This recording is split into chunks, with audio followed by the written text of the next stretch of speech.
Hi guys, this is बंगस valley. So beautiful, so nice. बहुत effort लगे मैं आने में. परमिशंस चाहिए, कितने सारे स्टॉप ओवर्स हैं, लोग, रास्ते बहुत सारे, लेकिन it was all worth. Look at the view, कितना ब्यूटीफुल व्यू है. एंड ये बड़ा बंगस है. So look at the horizon, कितना सुंदर है. श्रीनगर से बंगस वैली का डिस्टेंस अबाउट 128 to 150 किलोमीटर्स के बीच में है. यहाँ जाने के कई रास्ते हैं. आपको टाइम अप्रॉक्सीमेटली 5 से 6 घंटे लग सकते हैं बिकॉज़ मल्टीपल रूट्स हैं. हम तो कंफ्यूज हो गए थे. हम निकले थे कुपवाड़ा जाने के लिए पर हिंदवाड़ा की तरफ चले गए बिकॉज़ मार्किंग्स कम है, रास्ता थोड़ा डिफरेंट है, गलियों से जा रहा है. सो बहुत कन्फ्यूजन होता है. गूगल मैप भी बहुत ज़्यादा वर्क नहीं कर रहा है यहाँ पे. सो हमें लोकल जितने लोग थे उन्होंने हेल्प किया. एंड इस जगह पे पहुँचने के लिए बहुत सारे परमिशंस चाहिए. And we actually waited for about 1.5 hours because on that particular day ये बंद था. So अभी तो बंद हो गया है बट समर्स में ये कुछ टाइम के लिए ये रैंडम डेज पे खोलते हैं और बंद कर देते हैं. तो you have to enquire before hand.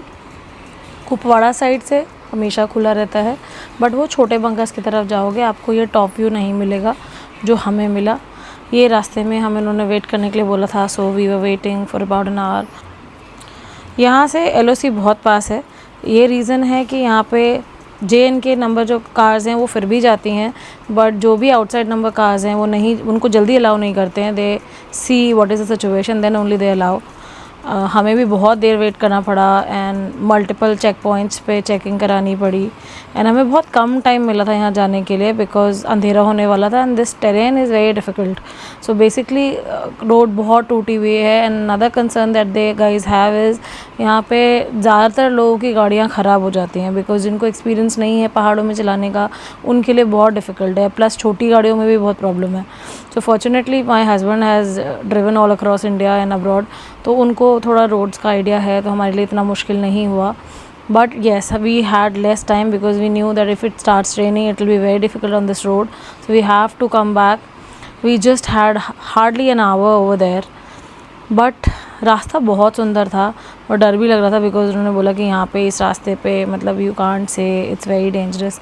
But जब हम यहाँ पहुँचे ना, ये पॉइंट तो ऐसा था कि ऐसा लग रहा था कि यार मतलब how is this possible. Because इससे पहले बहुत नॉर्मल लग रहा था, पूरा रास्ता बहुत नॉर्मल था जैसे नॉर्मल पहाड़ होते हैं. बट जब हम इस पॉइंट पे पहुँचे एंड इतना दूर होराइज़न दिख रहा था, ऐसा लग रहा था कि ये कैसे हो सकता है. जैसे जैसे हम पास जा रहे थे एक इंसान नहीं दिख रहा था. ये जितना आपको छोटे छोटे डॉट्स दिख रहे हैं ना, ये सारे शीप्स एंड हॉर्सेस हैं. सो ये इतना नीचे है बट ये कितना क्लीन है. It was like all carpeted and sunlight जैसे पड़ रही थी. वो व्यू इतना सुंदर लग रहा था. So basically you can see. And एक ही चीज़ दिमाग में आ रही थी कि यार अगर भगवान को कहीं रहना होगा ना तो वो इस जगह पे रहेंगे. I have never seen anything like this ever in my life.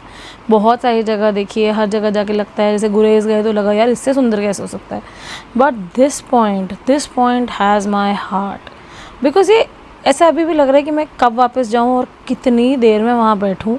Because नीचे से इतना सुंदर, एक तो व्यू इतना सुंदर, ऊपर से नीचे से जो आप डॉट्स देख रहे हो, सारी शीप्स और ये इनकी आवाज़ें आ रही थी, वो इतना खूबसूरत लग रहा था, इतना डिवाइन था ये जगह. मतलब समझ में नहीं आ रहा था, ऐसा लग ही नहीं रहा था कि छोड़ दे, कहीं कुछ नहीं है. There is no way. यहाँ पे आप बोर्ड देख रहे हो, no vehicle beyond this point. So this was the last point जहाँ तक गाड़ी जा सकती है. यानी ऐसे जैसे रास्ता अभी चल के आ रहे हैं ऐसे रास्ता बना हुआ है, आप पूरा नीचे तक जा सकते हो. But we do not have time. हमारे बारिश होने वाली तो हमें जल्दी जल्दी भागना था. But this was the best of all, the best of Kashmir trip.